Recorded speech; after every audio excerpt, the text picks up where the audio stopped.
Kumusta kayong lahat? Ngayon ay natapos ko na ang drawing table.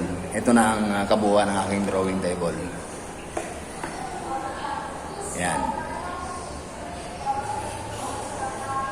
Okay, so meron niyang connection para sa kanyang ilaw. Meron niyang sariling ilaw. Para pag nagdo-drawing, magkakaroon siya ng liwanag na manggagaling sa ilalim. So ito ang pinaka main switch, ito ang pinaka switch niya. Yan. Then ang table na ito, adjustable ito kahit na maraming degrees ito. Pero ang pinaka kuha niya ay 15, 30, 45, 60, 75. So napakarami ng kanyang kuan. Yun ang pinaka eksaktong inclination. Okay, so na ito ito. Na-adjust.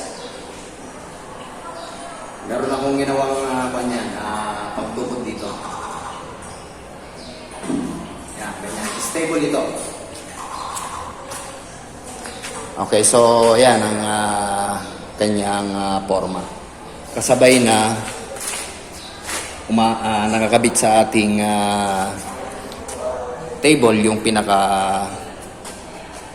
ilaw. Then yung ilaw na ito, naipipihit din ito. Halimbawa, gusto natin ng pwede ito maipihit ng pagganon para hindi masyadong nasisilaw yung gumagawa. So, ayan. Or, pwede nating itapat sa ating tinatrabaho. Na-rotate dito ng 180 degrees itong ilaw na ito. Pwedeng nakaganyan.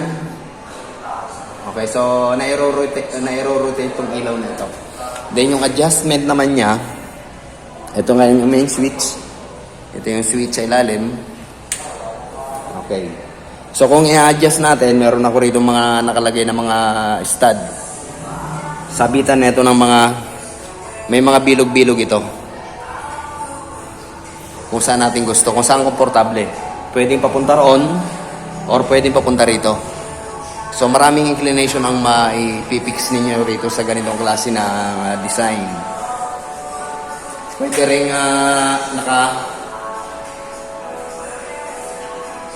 Yan. So yan ang kanyang 45 degrees. 45 degrees nga. Yan ang kanyang position ng eksaktong 45 degrees. Rami pa ng pwedeng adjustment.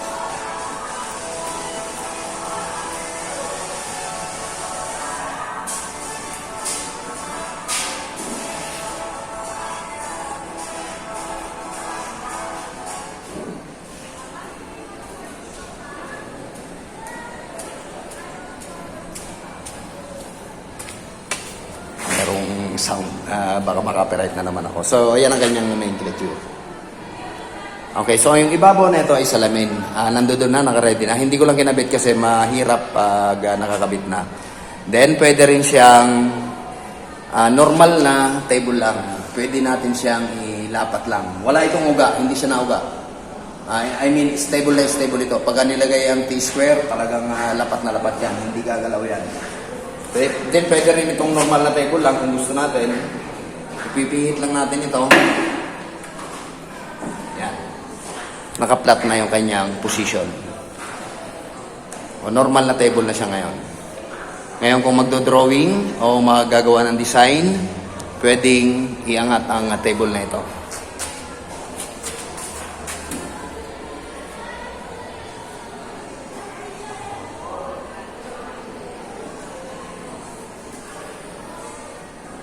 So, ayan ay 15 degrees. So, pwede pang itaas ng itaas yan. Marami kasing option yan.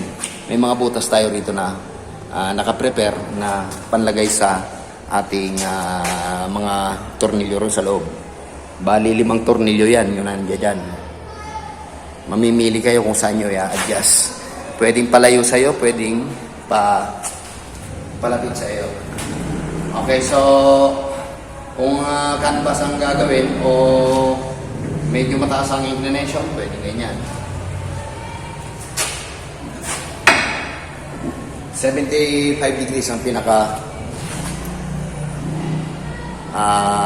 inclination na pinakamataas na nilagay ko rito sa kanya. So yan. So hindi na mahihirapan yung magdo-drawing kasi may unang-una, may pwedeng i-adjust ang ating pinaka-drawing table.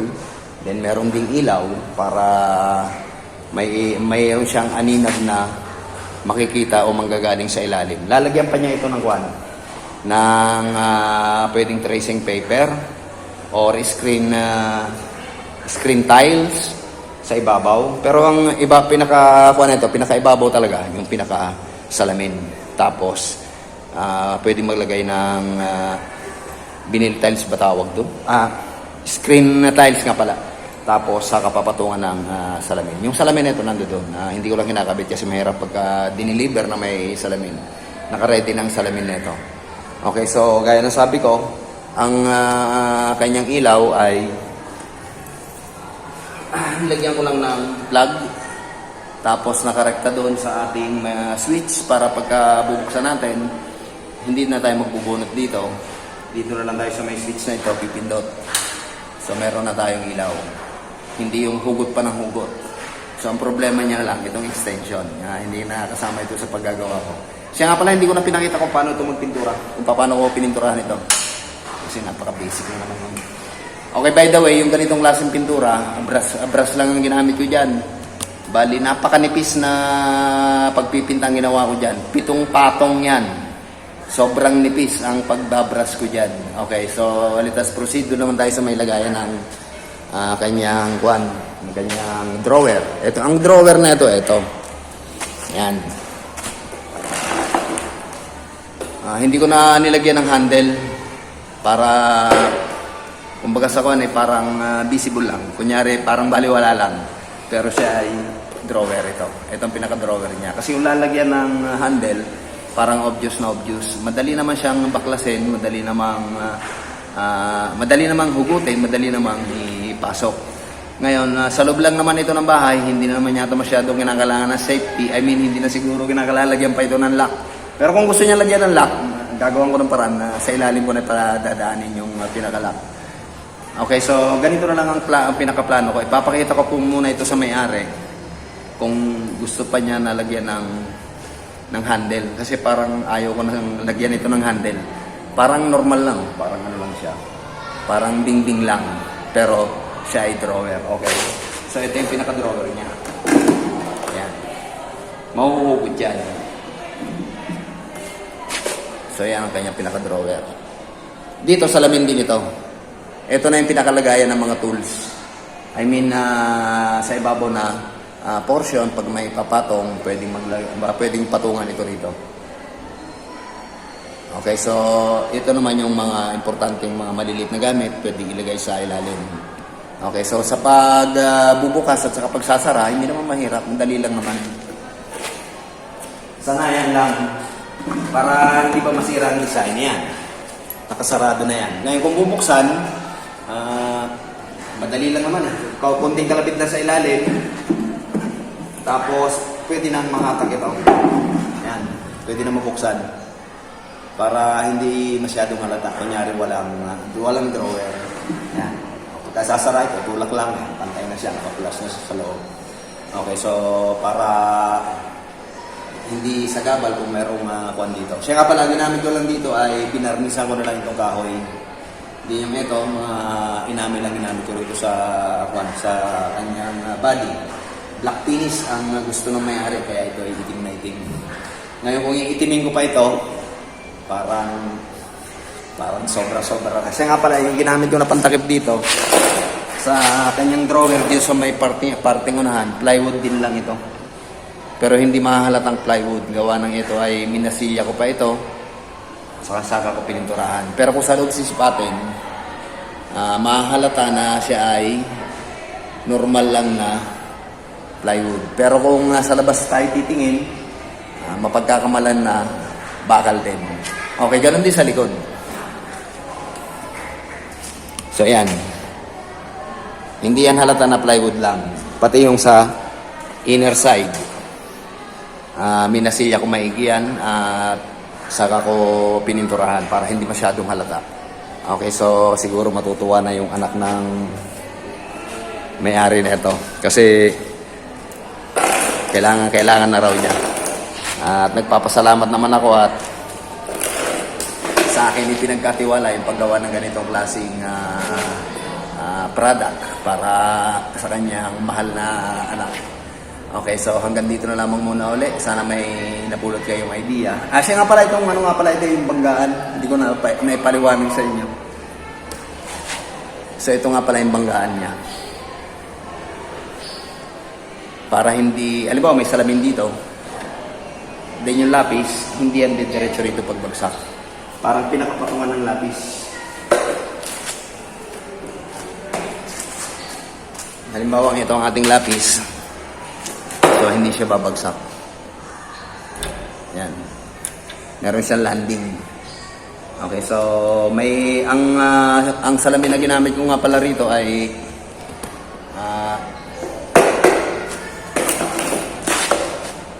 3/8 yata yung kapal nun. Clear glass ang ginamit ko rito.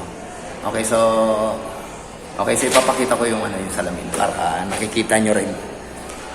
Kaya lang hindi ko na masyadong babaklasin kasi baka pag-deliver mabasag. So ito yung kanyang pinakasalamin. Yan, naka-ready na. Ito yung salamin na gagamitin doon. Ipapatong na lang yan, dalawa yan. May tape yan, yung isa hanggang dito lang. Kaya bahala na siyang magpatong doon.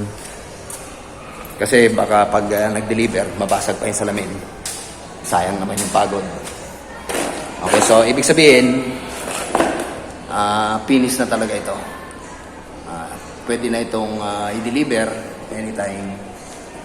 Thank you so much sa pagsama. Sana may napulot kayong idea sa paggawa ng mga ganitong klaseng item. Ito ay drawing table.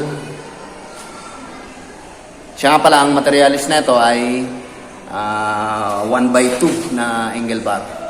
Bali, ang kapal na ito ay 2mm. Naghagilap talaga ako ng standard na 2mm na tubular pala, tubular. Kasi bihira na ang 2mm. Mahirap nang hagilapin sa mga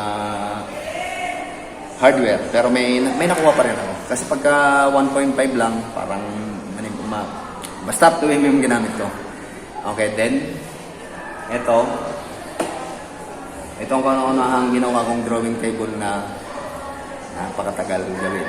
Okay, so kung titignan natin sa mga gumagawa, madali lang. Pero once na kayo nang gumagawa na ito, medyo matagal talaga ito. Kasi sa finishing touches, ang mas matagal. Kasi 24 hours ang curing time. Just imagine, ano ito. Mga 7 patong ito yung pagpipintura ko rito. Di 7 araw din yun. Kasi 24 hours ang curing time. Pag nagpahid ka ng pintura, patutuyuin mo yan ng 24 hours. Pagka hindi mo, pagka minadali mo, makukurta yan. Yan, parang nga siyang parang inisprayhan lang, napakakinis. Wala kang makikitang bukol dyan. Hindi nga napagkakamalang Akala nga nila, spray ang ginamit ko. Pero yun lang ginamit ko.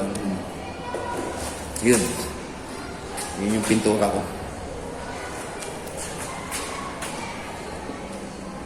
Okay, so hindi ko na patatagalin ito.